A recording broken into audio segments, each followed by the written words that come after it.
Welcome to the 234th episode of the Reading and Writing Podcast. I'm your host, Jeff Rutherford.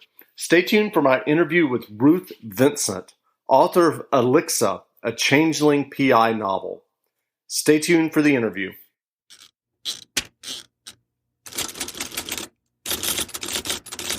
Welcome back to the Reading and Writing Podcast. My guest today is Ruth Vincent, author of Elixir, a changeling PI novel.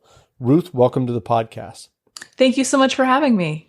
Great. Well, can you read 2 or 3 pages from your new novel, Elixir? Sure. I'll start with chapter 1. The floater glided in front of my eyes, but I knew what it really was, and more importantly, what it meant. A fairy was watching me. "Please leave me alone," I whispered. But the floater did not leave me alone. It glided maddeningly out of reach in the corner of my eye. "Look, I can't see you, and I really can't afford to be distracted right now. Will you please go away?" I glanced quickly at the people seated around me, but no one seemed to have noticed my one-sided conversation. The lobby of the dingy office building on West 37th Street was so packed they had set up folding chairs in the hallway for the spillover. Everyone was in their early 20s like me, recent college grads. We sat rod-stiff in gray plastic chairs, clutching our resumes like life preservers, trying to not accidentally make eye contact with one another. Outside the dirty window, I heard the groan of traffic, the wail of sirens, the nonstop noise of New York City like the sounds of a battle raging softly in the distance. But inside the office, we were all so silent I could hear my own ragged breathing. The door opened. A man stood in the entryway holding a clipboard. He was in his late 50s, heavy-set with big bushy eyebrows. He did not smile. "Mabley Jones?" he called out in a gruff New York accent. I scrambled to my feet, dropped my resume, and blushed, stooping to pick it up. My sweaty palms had made dimples in the paper's pristine fibers. I followed him into the room, and he closed the door behind us.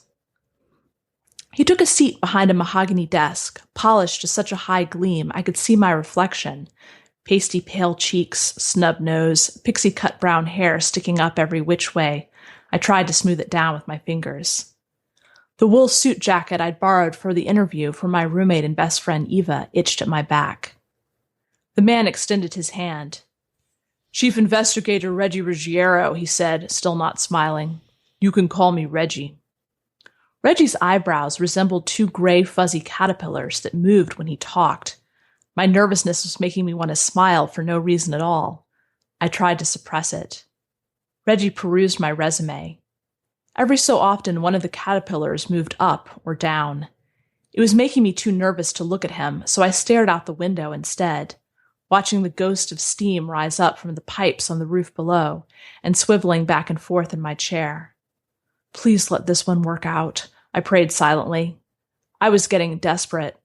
Yesterday, I'd applied for a job at Subway and been turned away because I didn't have, quote, 2 years of relevant sandwich-making experience. But this job could be a career.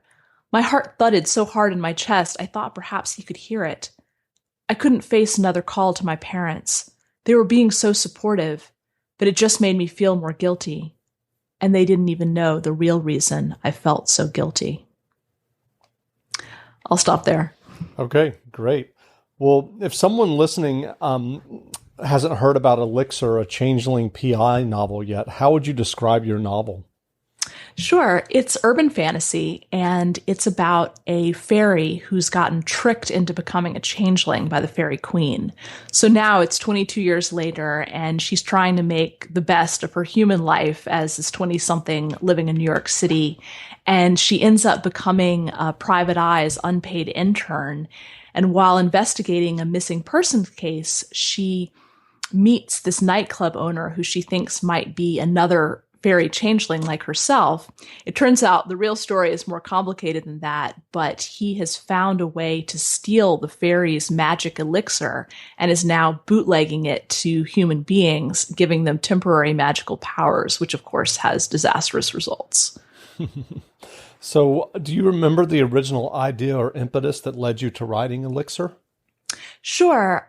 Elixir was my first novel. I've written some manuscripts subsequently, but it was my first book. And the original impetus was actually, as a child, my dad would tell me what he called super fairy stories, which were these stories that were essentially a mashup of old 1960s Superman episodes, but with the fairy tales that I love so much. And I had this idea to write a character who was kind of in the human world, but not of it. And I really fell in love with that as a narrative voice, and that ended up becoming Elixir. Great. Well, what was your writing journey prior to writing and getting Elixir published by HarperCollins? I had done some freelance journalism before, but this was definitely the first time I took the plunge into writing a full-length novel. And I wrote Elixir over the course of about 7 years, kind of stopping and starting. I think when you write a first book, you're not just writing a book, you're learning how to write a book. And I wrote probably close to 1,000 pages that I ended up throwing out as I was kind of learning how to write a story that made sense. There was an earlier draft where it was actually in third person. There were characters that I dispensed with. So I wrote this book for a long time, but it took its current form about 2 years ago. And I was so lucky that I received the interest from HarperCollins. Great. And how did that come about? Did you submit it directly, or did you have an agent? I do have an agent, but that actually came afterwards. I met my now editor at a huge pitch session at RWA Nationals 2 years ago. It was one of those big pitch sessions. It was almost like speed dating editors and agents. There were about 50 of them in the room, and we would have about 7 minutes to tell them how fabulous we thought our book was. And we really hit it off, and she asked for the manuscript, and then months went by, and I assumed, since I hadn't heard anything, that it was a no. And then out of the blue, I got this email and almost passed out on the sidewalk of New York as I was reading this on my phone. It was wonderfully unexpected. That's great. So you talked about your experience of working on this book off and on, I think you said for like 8 years. And you mentioned, changing the tense. If you can articulate it, what were some of the other things that you kind of learned along the way about how to write a commercial novel, so to speak? Sure. I think the biggest thing that I learned was really just the discipline of creating a writing practice and making sure that I finished the projects that I started. But in terms of writing something that has commercial appeal, one of the big changes I made was the current love interest of my narrator was not actually the original love interest. And I had written this character who was a child who had been, a young man who had been kidnapped by the fairies as a child and had escaped and was now trying to integrate himself back into New York 200 years later. And he was very noble and very brave and very tortured and very boring ultimately. And so I realized that I wanted to have more fun with my hero. And so I created this character who was a bootlegger of magic. And I realized when I'm having fun as a writer, that's when readers tend to have fun as readers. And so I think the book ended up being a lot more playful and a lot more fun. Sure. Well, Elixir is being marketed as urban fantasy, and urban fantasy is a genre that has exploded in popularity in the last 15 years or so. What appeals to you as a writer and a reader about urban fantasy? What I love about urban fantasy is that it is set in the contemporary world, in a world we recognize, in a city, and yet there are these elements that are weird about it. And I love playing with the world we recognize. I also think as a reader, it's less overwhelming than finding a fantasy world that is completely other, that's completely separate from our universe. And so I also love the way that urban fantasy can be an interesting social commentary on modern society, because it is the world that we recognize, and yet we're able to play with it in really interesting ways. Sure. So what advice would you have for aspiring writers who might be listening and are interested in writing their own novels or short stories? Absolutely. The best advice that I ever received personally, and it's always the advice that I give to anyone who's trying to write any major project, like a full-length novel or a novella or anything like that, is obviously to write and write as much as you can, but also to finish what you start. I had a writing professor in college who said to me, and I realized it was really a pithy statement, that the only difference between amateur writers and professional writers is that professionals finish what they start.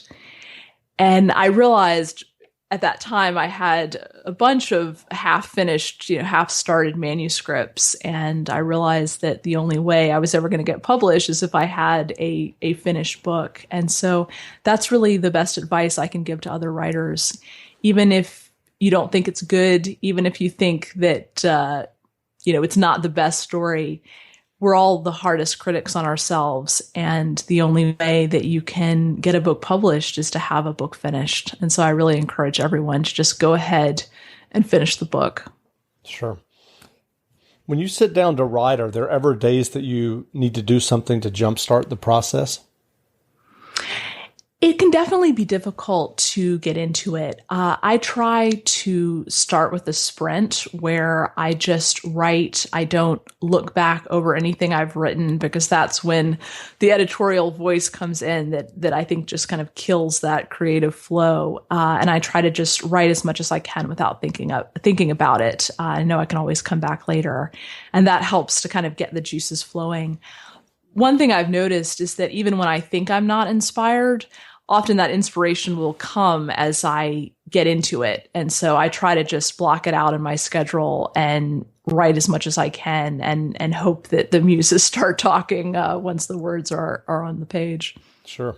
So are there books and authors that inspire your own writing? Absolutely. I discovered urban fantasy as a genre through reading Kim Harrison's Hollow series, which is still one of my favorite urban fantasies ever.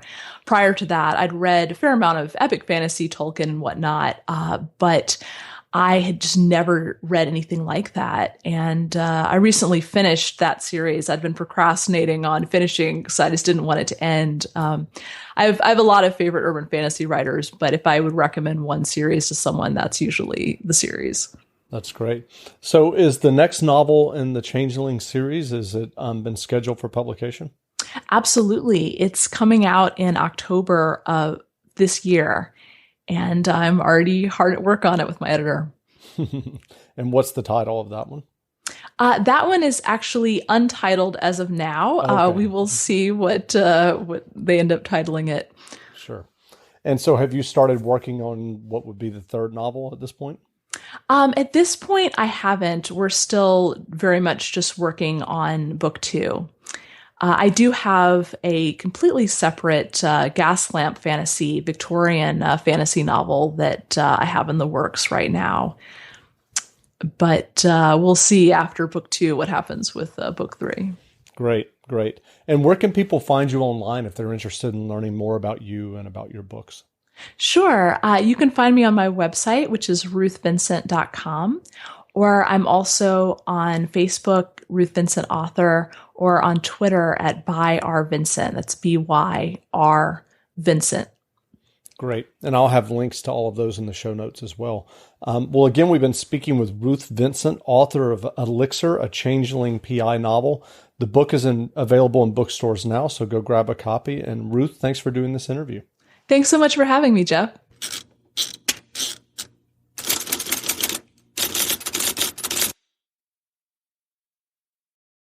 Tis the season for those irresistible ginger thins, cozy blankets for cuddling by the fire, and making home warm and welcoming.